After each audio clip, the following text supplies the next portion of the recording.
விசாரணை முடிவில் விஜய் மிக்க மகிழ்ச்சி. பாஜக தாவேக 117 சீட்டு சரி பாதி. இந்த கூட்டணி முடிவு என்பது எடப்பாடி கையில் இருக்கு. துணை முதலமைச்சர் வேண்டாம் கொடுக்க முடியாது சொல்ற எடப்பாடிக்கு 117 சீட்டு கொடுத்தா விஜயை நம்பித்தான் அரசு நடத்தணும், பாஜகவை நம்பித்தான் அரசு நடத்தணும். எந்த பக்கம் போனாலும் முட்டிச்ச ராஜீவ் காந்தி இந்த நேரத்தில் இப்போ கோயம்புத்தூர் சீட்டு கேட்குறாரு, எம்எல்ஏ சீட்டு கேட்குறாரு. அப்போ செந்தில் பாலாஜியோடு வழக்கறிஞராக இப்போ இந்த சமனுக்கு போயிருக்காரு. ராஜீவ் காந்தியை பொறுத்த வரைக்கும் அவர் மீது நிறைய பாலியல் புகார்.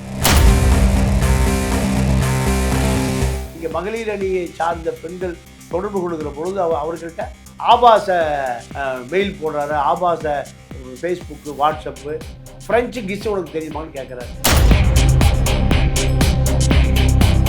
சாட்டை வேட்டை ஆரம்பித்த பிறகு ராஜீவ் காந்தி சாட்டையிடம் சரண்டர் ஆகிட்டார்.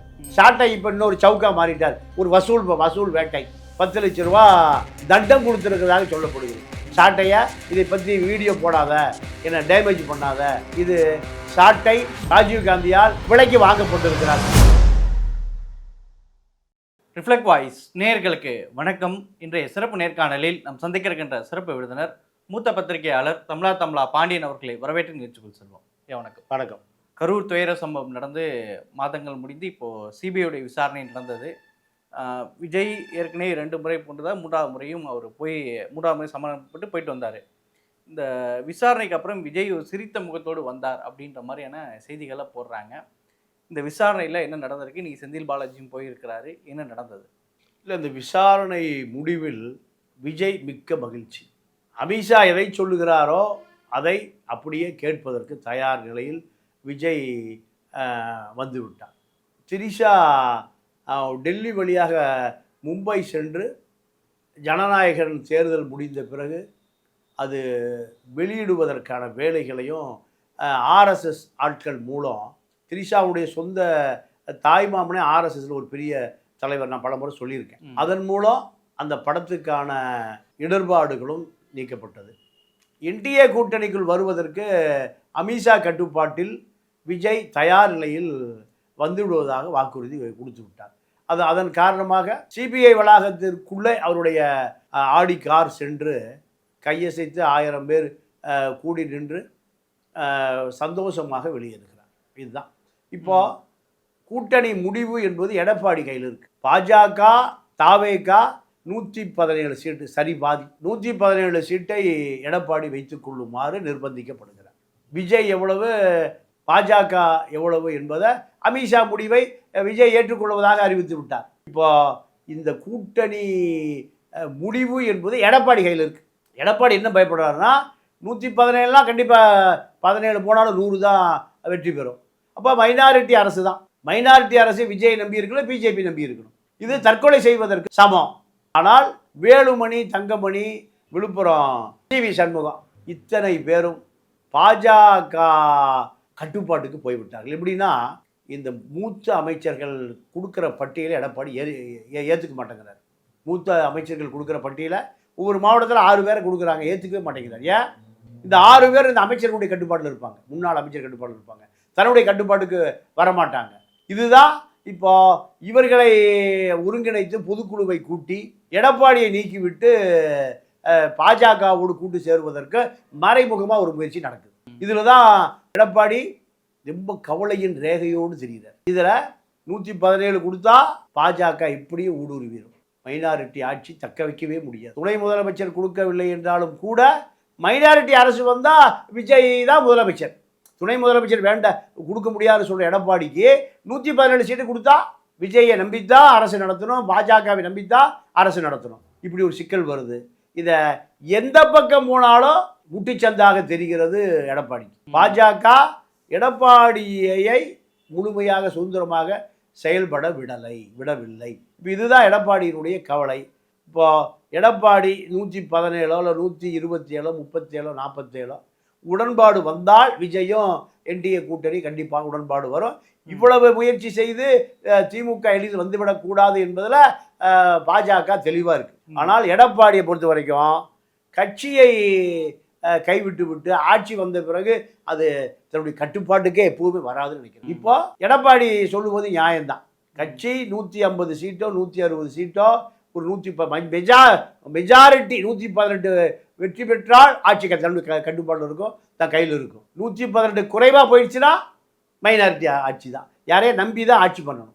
இதை இப்போவே தவிர்த்து கொள்வதற்காகத்தான் இப்போ எடப்பாடியும் இன்னும் வேட்பாளர் அறிவிக்கலை, விஜயும் வேட்பாளர் அறிவிக்கல, பாஜகவும் வேட்பாளர் அறிவிக்கல. இந்த தாமதமே எடப்பாடியால் தான் இந்த தாமதம் ஏற்படுது.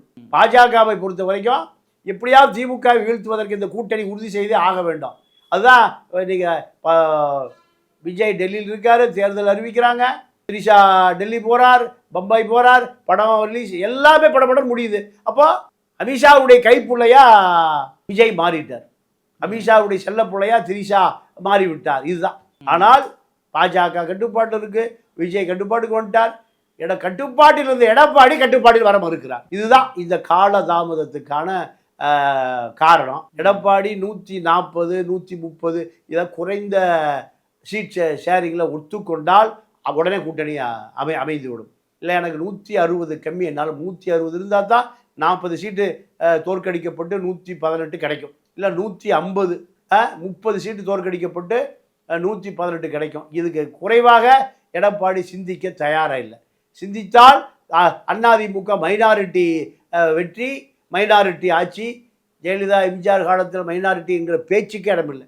இந்த மைனாரிட்டி திமுகவை இன்று வரை சொல்லுவாங்க 2006-11. அதே போல் மைனாரிட்டி அதிமுக என்ற அவப்பெயரை அதிமுகவுக்கு வாங்கி கொடுத்து விடக்கூடாது. எம்ஜிஆர் பணம் கொடுக்காம ஜெயித்தவர், ஜெயலலிதா தோற்கடிக்கப்பட்டாலும் பெரும் வெற்றி எடுத்தவர். மைனாரிட்டிங்கிற வார்த்தைக்கு அங்கே இடம் இல்லை. இந்த வரலாற்றில் மைனாரிட்டி பழனிசாமி என்கின்ற அவப்பெயரை அதிமுகவுக்கு இல்லை. மைனாரிட்டியா தோல்வியா? இப்போ விஜய் இல்லைன்னா அதிமுகவுக்கு பெரிய சவாலாக தேர்தல் மாறும். இப்போ மைனாரிட்டியை பார்க்குமா இல்லைன்னா தோல்வியை பார்க்குமா? ரெண்டு ஒன்று தான். மைனாரிட்டியான தோல்வியாயிரும், தோல்வியான மைனாரிட்டியாயிரும்.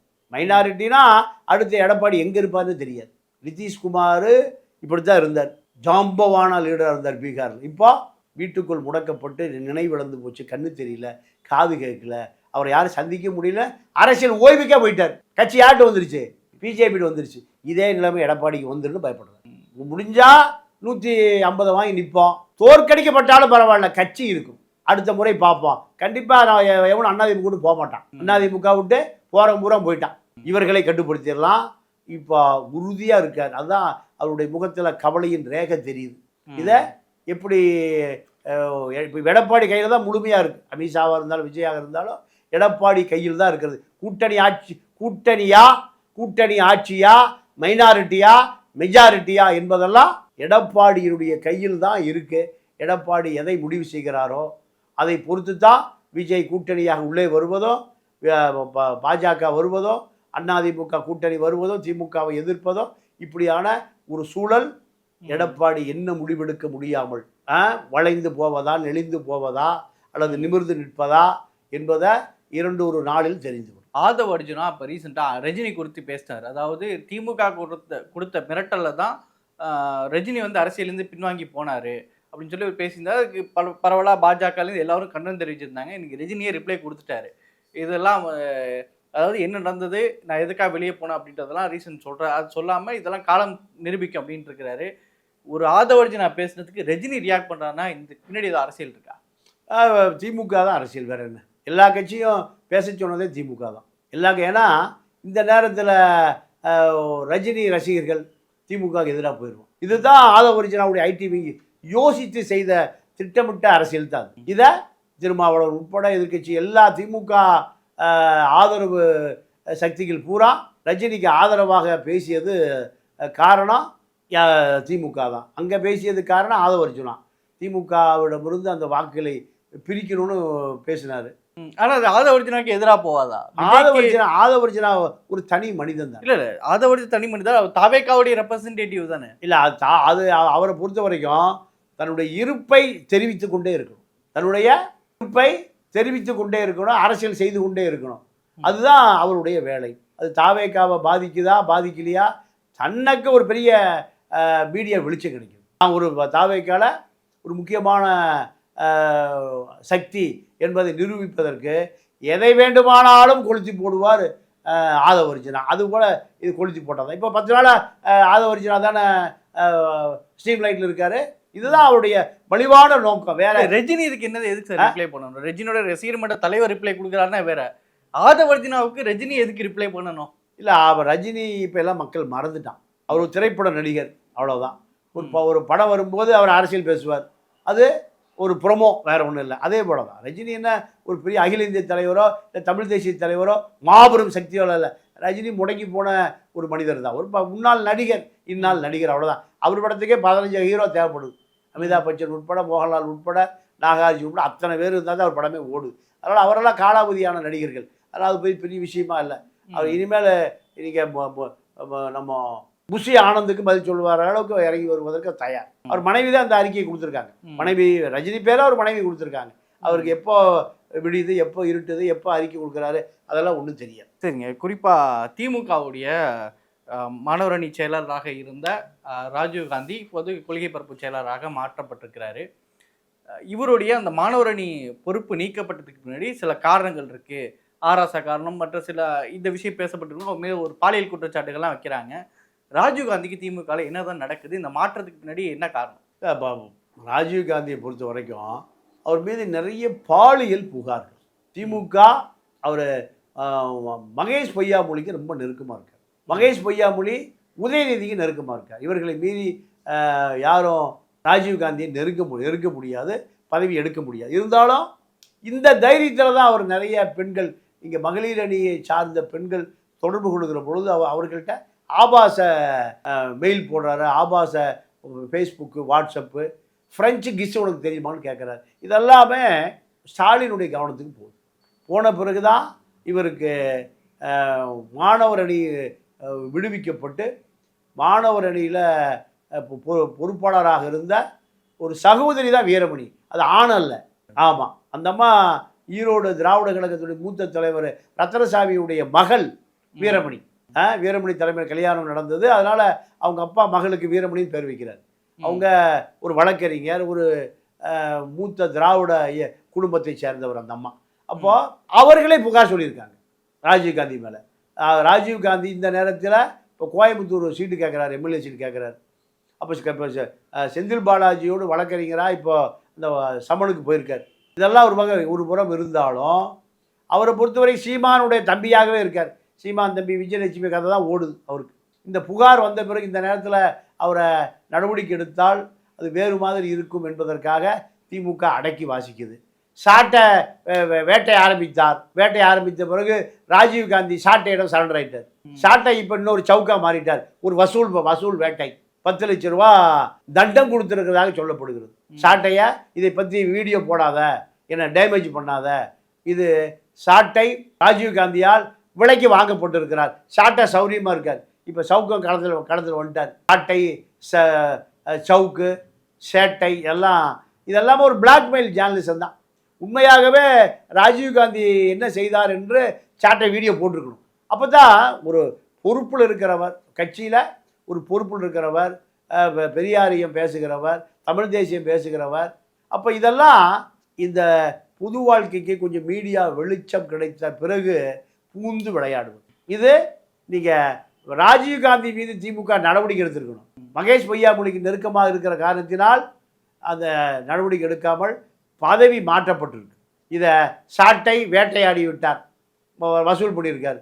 இந்த செய்தி பெரிய அளவில் பேசக்கூடிய சமூக வலைதளங்களே இல்லாமல் போய்விட்டது. காரணம், திமுக பெண் நிறுவனத்தில் இருக்கிறவன் ராஜீவ்காந்தி பேச மாட்டான், ஆதவ அர்ஜுனா ஆட்களும் பேச மாட்டான். எல்லாம் ஒரு நெருக்கம்தான்.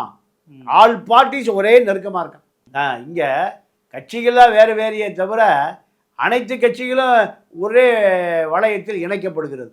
திமுக அதிமுக அமைச்சர்கள் மீது ஒரு வழக்கு போடலை. ஜெயலலிதா கருணாநிதி அரெஸ்ட் பண்ணார், கருணாநிதி ஜெயலலிதா அரெஸ்ட் பண்ண நடந்ததா? இப்போ ஏன் அரெஸ்ட் பண்ணல? துபாயில் வைத்து மாப்பிள்ளை பல ஆயிரம் கோடிகளை வாங்கி கொண்டு லஞ்சம் வாங்கின படத்தை அவர் லஞ்சமாக வாங்கிட்டார். வாங்கி நடவடிக்கை எடுக்காமல் பார்த்து கொண்டார். இவர்கள் மீது நடவடிக்கை எடுக்காமல் பாஜக வாங்கிட்டான். எந்த நடவடிக்கை இல்லை.